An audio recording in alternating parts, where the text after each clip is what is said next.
ಕತೆ ನಿಮ್ಮ ಭಾವ ಚಾನಲ್ಗೆ ಸ್ವಾಗತ.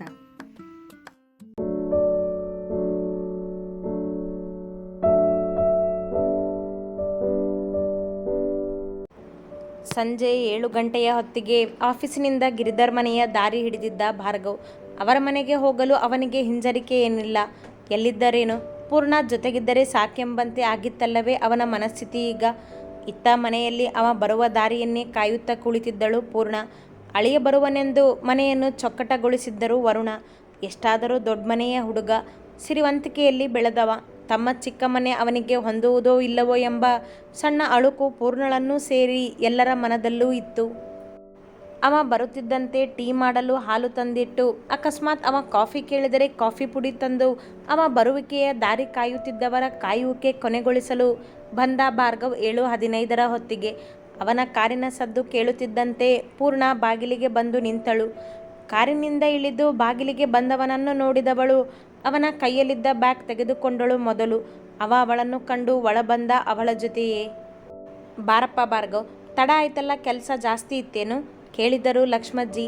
ಹಾ ಅಜ್ಜಿ ಎಂದವ ಅವರೆದುರಿದ್ದ ಚೇರಿನಲ್ಲಿ ಕುಳಿತ. ಪೂರ್ಣ ಅವನ ಬ್ಯಾಗ್ ಕೋಣೆಯಲ್ಲಿಟ್ಟು ಬಂದಳು. ಕೈಕಾಲು ತೊಳಿ ಹೋಗು ಭಾರ್ಗವ್, ವರುಣ ಟೀ ಮಾಡು ಎಂದರು ಗಿರಿಧರ್.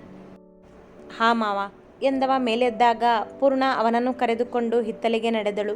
ಅವಳ ಹಿಂದೆ ಬಂದ ಭಾರ್ಗವ್ ಹಿತ್ತಲನ್ನು ನೋಡಿ ನೋಡುತ್ತಲೇ ನಿಂತ. ಅಡುಗೆ ಮನೆಯ ಮುಂದೆ ಹಾದು ಬಂದರೆ ಹಿತ್ತಲಿನ ಬಾಗಿಲಿತ್ತು. ಎಡಗಡೆಗೆ ಬಾತ್ರೂಮ್, ಬಲಗಡೆಗೆ ಟಾಯ್ಲೆಟ್ ಇತ್ತು. ಎದುರಿಗೆ ಒಗೆಯುವ ಕಲ್ಲು, ನಳ.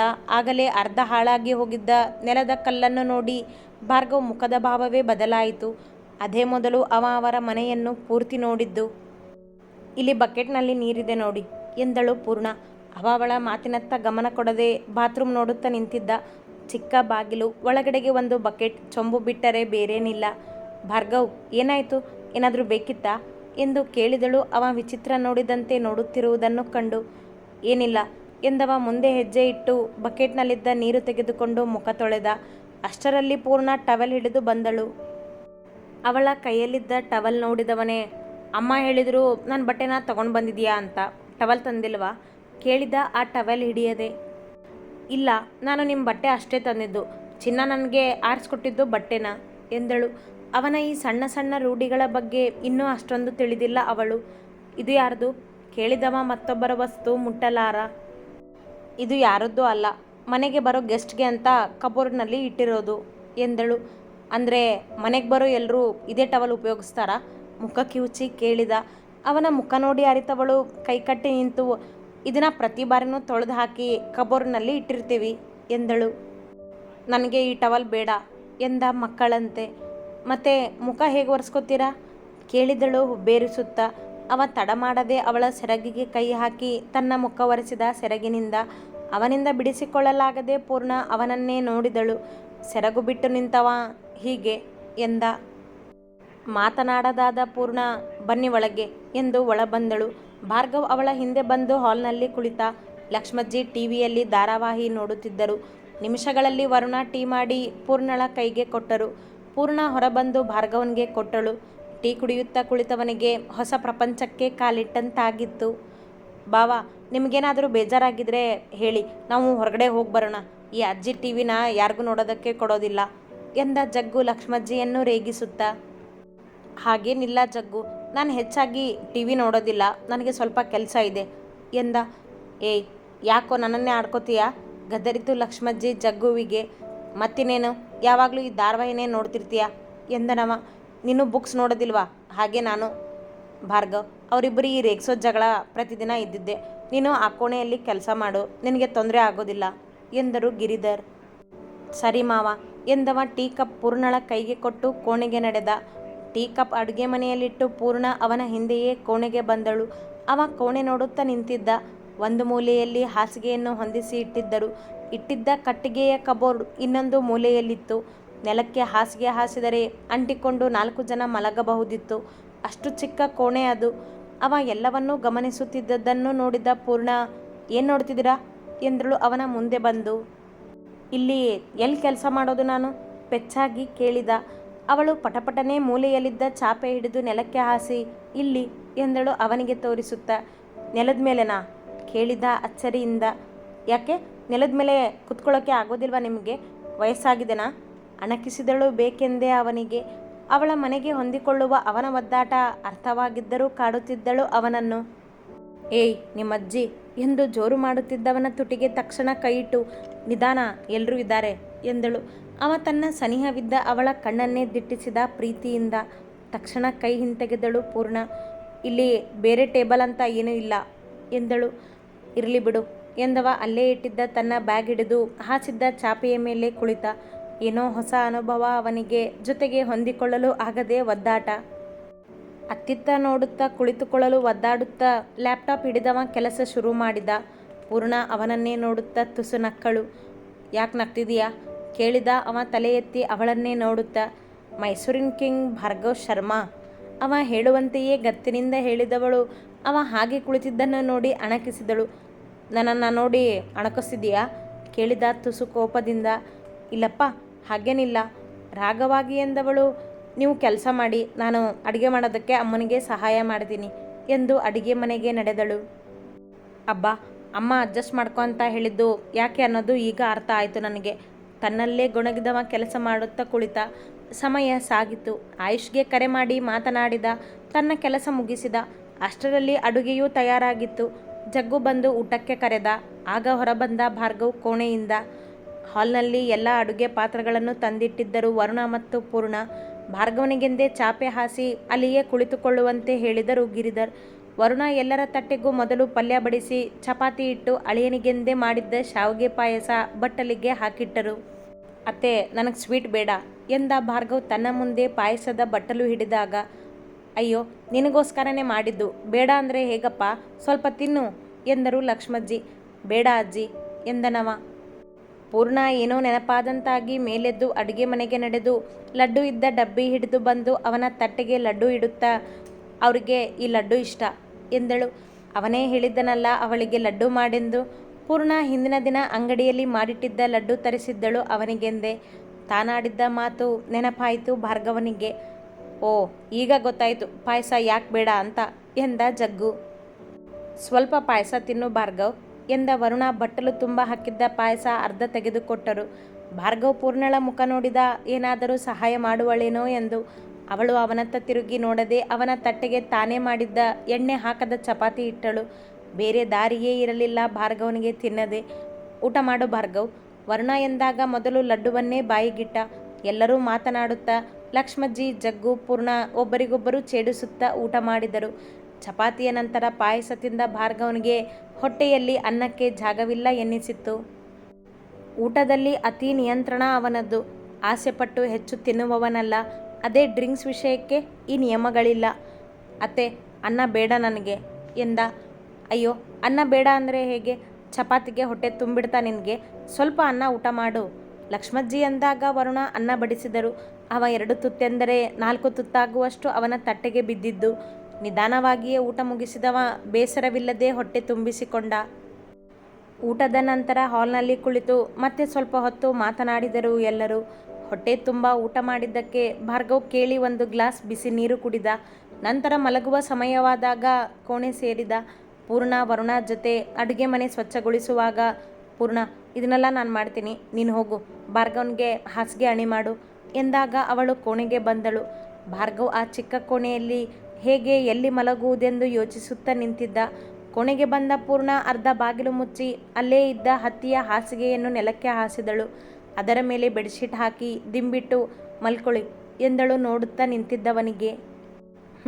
ನೀನೆಲ್ಲಿ ಮಲಗ್ತೀಯಾ ಕೈಕಟ್ಟಿ ನಿಂತು ಕೇಳಿದವನ ತಲೆಯಲ್ಲಿ ಹೊಳೆದಿತ್ತು ಆ ಪ್ರಶ್ನೆ. ನಾನು ಎಂದವಳಿಗೆ ಆಗಲೇ ಹೊಳೆದಿದ್ದು ತಾವಿಬ್ಬರು ಅಂದು ಒಂದೇ ಕೋಣೆಯಲ್ಲಿ ಒಂದೇ ಹಾಸಿಗೆಯಲ್ಲಿ ಮಲಗಬೇಕೆಂದು. ಆ ಹಾಸಿಗೆಯು ಅಷ್ಟೊಂದು ದೊಡ್ಡದೇನಿರಲಿಲ್ಲ. ಇಬ್ಬರು ಮಲಗಿದ್ದರೆ ಹೊರಳಾಡುವಷ್ಟೇ ಚಿಕ್ಕದಿತ್ತು.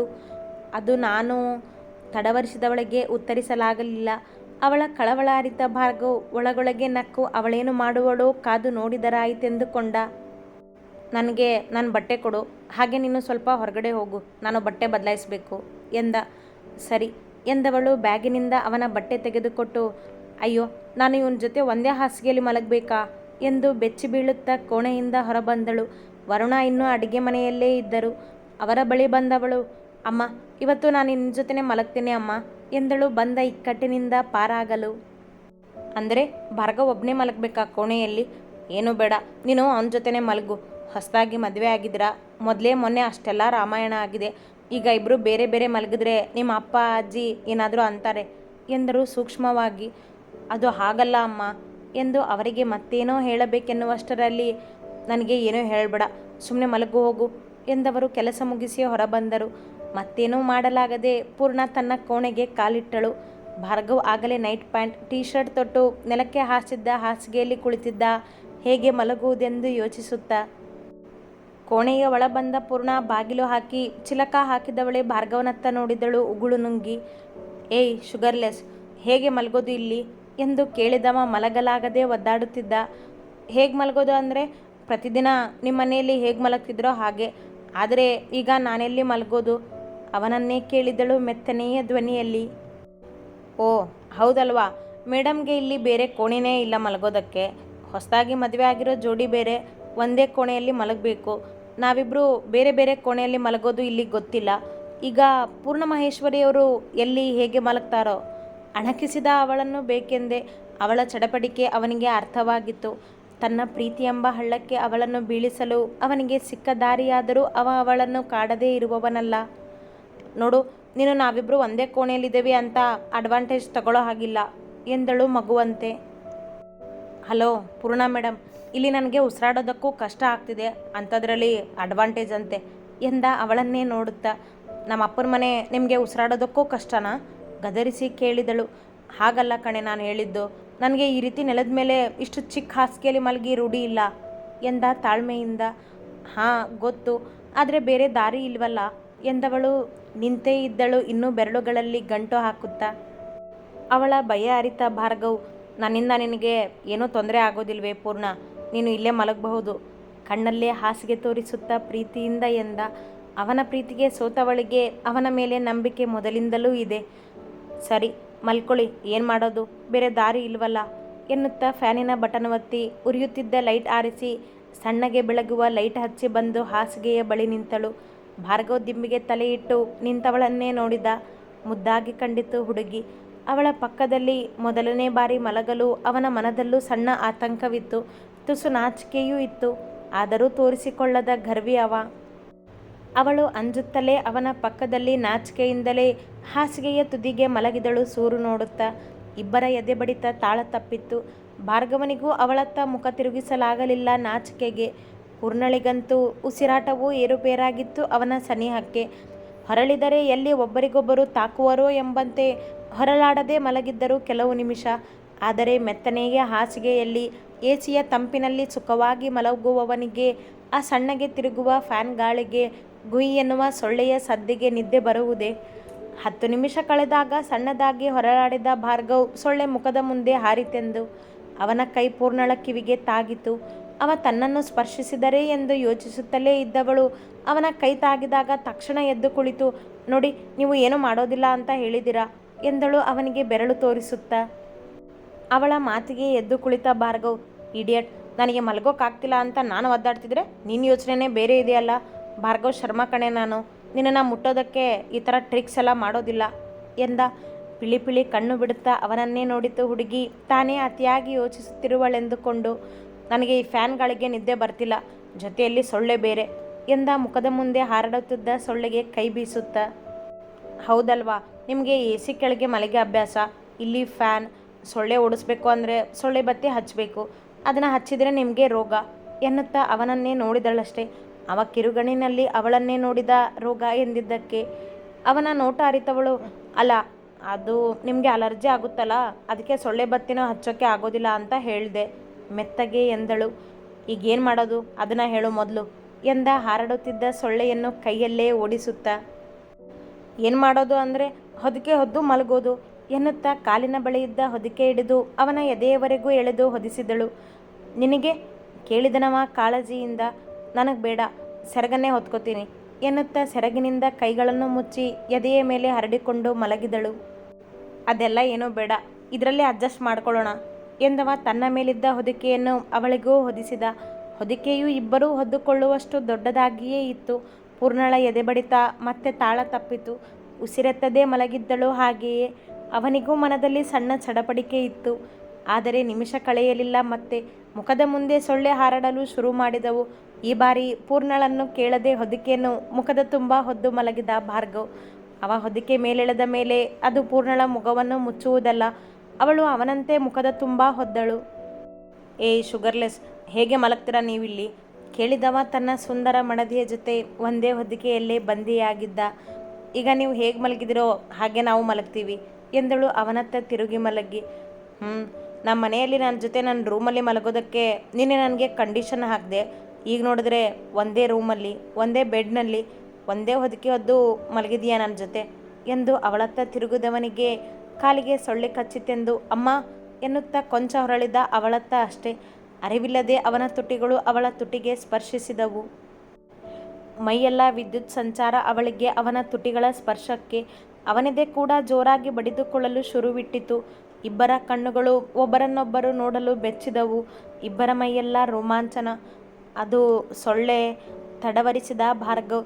ಅವನ ಬಿಸಿ ಉಸಿರಿಗೆ ಇನ್ನೂ ತಾನೆಲ್ಲಿ ಸೋತು ಬಿಡುವಳೆಂದು ಪೂರ್ಣ ಅವನಿಗೆ ಬೆನ್ನು ಮಾಡಿ ತಿರುಗಿಬಿಟ್ಟಳು. ಅವಳ ಬೆಳ್ಳನೆಯ ಬೆನ್ನು ನೋಡಿ ಅವನ ಸ್ಥಿಮಿತ ತಪ್ಪುತ್ತಿದೆಯೇನೋ ಎಂಬ ಭಾವ ಅವನಿಗೆ. ಭಾರ್ಗವ್, ಇಷ್ಟೊಂದು ಸೋಲ್ಬೇಡವೋ ಎಂದಿತು ಮನ. ತಕ್ಷಣ ತಾನು ಅವಳಿಗೆ ಬೆನ್ನು ಮಾಡಿ ಮಲಗಿಬಿಟ್ಟ. ಇಬ್ಬರ ಎದೆ ಬಡಿತ ಜೋರಾಗಿದ್ದರೂ, ಮನ ಒಬ್ಬರಿಗೊಬ್ಬರ ಸನಿಹಕ್ಕೆ ಸೋತಿದ್ದರೂ ಮತ್ತೆ ತಿರುಗುವ ಧೈರ್ಯ ಇಬ್ಬರೂ ಮಾಡಲಿಲ್ಲ.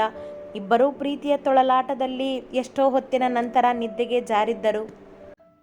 ಅತಿ ಹೆಚ್ಚಿನ ಕಥೆಗಳಿಗಾಗಿ ಹಿಂಬಾಲಿಸಿ ಪ್ರತಿಲಿಪಿ ಆ್ಯಪ್ನಲ್ಲಿ ಪ್ರತಿಮಾ SH ಅವರನ್ನು.